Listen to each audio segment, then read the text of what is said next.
రైతులు తమ ఉత్పత్తులను దేశవ్యాప్తంగా ఎక్కడైనా విక్రయించే స్వేచ్ఛ కల్పిస్తూ ఉత్పత్తులకు మెరుగైన ధరలు అందించడం కోసం కేంద్ర ప్రభుత్వం 2 కొత్త చట్టాలను అమలులోకి తెచ్చింది. మొదటిది రైతు ఉత్పత్తుల వాణిజ్య వ్యాపార ప్రోత్సాహక సులభతర చట్టం 2020. అలాగే రెండవది రైతుల సాధికారత రక్షణ ధర హామీ వ్యవసాయ సేవల ఒప్పంద చట్టం 2020. एक देश एक मंडी के जिस मिशन को लेकर के बीते 7 साल से काम चल रहा था वो अब पूरा हो रहा है. మొదటి చట్టం అంటే రైతు ఉత్పత్తుల వాణిజ్య వ్యాపార ప్రోత్సాహక సులభతర చట్టం 2020 కింద ధాన్యం పప్పు ధాన్యాలు నూనె గింజలు పండ్లు కూరలు కాయలు సుగంధ ద్రవ్యాలు మొదలైన ఉత్పత్తుల వర్తకం సులభతరమైంది. దీంతో పాటు పాల ఉత్పత్తులు మేకల పెంపకం పందుల పెంపకం సంబంధిత ఉత్పాదనల వర్తకం కూడా సులభతరమైంది. వీటితో పాటు పశువుల దాణా ముడి పత్తి విత్తనాలు ముడి జనపనార మొదలైన వాటి వర్తకంలోని అడ్డంకులను తొలగించడం జరిగింది. రైతులు ఏపీఎంసీ మార్కెట్ పరిసరం వెలుపల కూడా అంటే వాణిజ్య ఉత్పత్తి ప్రదేశం సేకరణ ఫార్మ్ గేట్ ఫ్యాక్టరీ పరిసరం గిడ్డంగి సైలో కోల్డ్ స్టోరేజ్ అంటే శీతల గిడ్డంగి మొదలైన ప్రదేశాల్లో వ్యాపారం చేయవచ్చు. వర్తక ప్రదేశంలో పాన్ కార్డ్ కలిగిన ఏ వ్యాపారి అయినా ఆ రైతు లేదా మరే ఇతర వ్యాపారితో కలిసి వ్యాపారం చేయవచ్చు.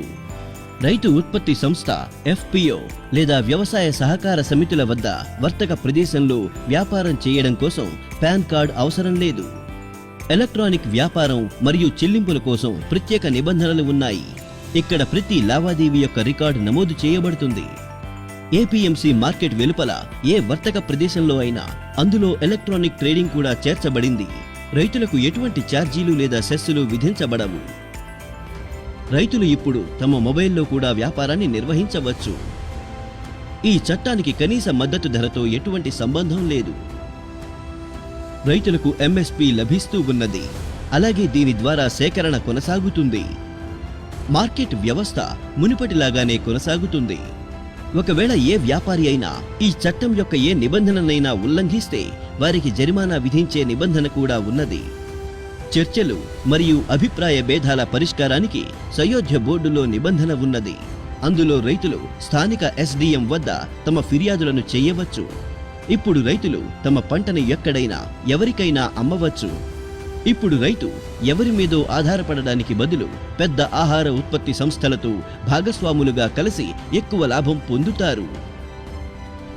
రైతులకు వారి పంటలకు గరిష్ట ధర ఇప్పించడం మరియు గ్రామీణ ప్రాంతాలలో వ్యవసాయ పెట్టుబడుల కోసం ప్రభుత్వం 2వ చట్టం రైతుల సాధికారత రక్షణ ధర హామీ వ్యవసాయ సేవల ఒప్పంద చట్టం 2020ని అమలులోకి తెచ్చింది.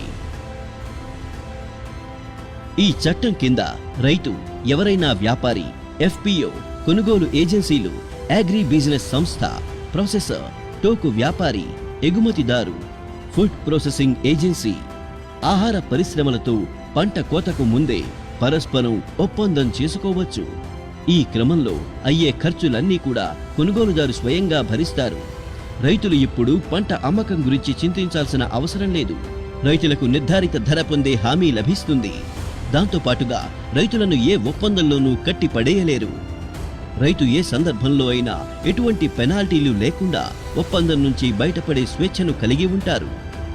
ఈ చట్టంలో స్పష్టం చేయబడిందేమిటంటే రైతులు భూ విక్రయం లీజు తాకట్టు పెట్టడం వంటివి చేయలేరు. ఒప్పందం పంటలకు మాత్రమే కాని భూమికి జరగదు. పలు రాష్ట్రాలలో ఈ రకమైన ఒప్పందాలు రైతులు ముందు నుంచే వ్యాపారులతోనూ కార్పొరేట్లతోనూ చేసుకుని బంగాళదుంప అరటి మామిడి పత్తి తేయాకు కాఫీ మొదలైన వాటిని విస్తృతంగా ఉత్పత్తి చేస్తున్నారు. అందుకే ఇప్పుడు చిన్న రైతులకు కూడా గొప్ప ప్రయోజనం కలుగుతుంది. వారికి మెరుగైన లాభాలతో పాటు ఆధునిక టెక్నాలజీ మరియు ఉపకరణాల ప్రయోజనం కూడా లభించగలదు. గ్రామీణ ప్రాంతాలలో వ్యవసాయ పెట్టుబడులు పెరగడం వల్ల రైతుల ఆదాయంలో వృద్ధి కలుగుతుంది. అలాగే గ్రామీణ ఉపాధి కల్పన కూడా జరుగుతుంది. ఈ 2 చట్టాల ద్వారా అన్నదాతలకు స్వేచ్ఛ మరియు శ్రేయస్సులు 2 లభిస్తాయి. సాధికార అన్నదాత స్వయం సమృద్ధ భారతం.